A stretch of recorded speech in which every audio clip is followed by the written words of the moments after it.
তা আছে আমাদের, তা দিয়েই আমাদের সর্বাত্মকভাবে সহযোগিতা করা হবে। কারণ রাস্তাঘাট এখনো তো তেমন ভাবে ভালো না, কাজে এই ওভারনাইট আমরা এটা একটা অসুবিধা আছে সবার মাথায় রাখতে হবে। কিন্তু তাদের যাতে কোনো ধরনের নিরাপত্তা ঘাটতি না হয় সেক্ষেত্রে টুরিস্ট পুলিশ, আমাদের পুলিশ, বিজেপি, আমরা সবাই এর জন্য আমরা সহযোগিতা করব ইনশাআল্লাহ।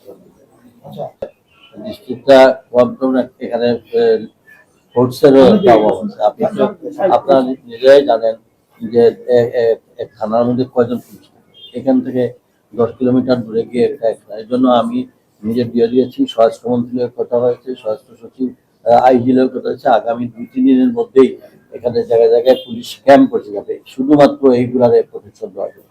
কাজেই এবং বিজিবি পেট্রোল দেওয়া শুরু করবে। আমার মনে হয় আগামী 15-20 দিন পরে এখানে টোটালি সব বন্ধ হয়ে যাবে ইনশাআল্লাহ। আর আমি নিজে তো থাকবো। তোমাদের কাছে কোনো সোর্স তাহলে আমাকে জানাবে।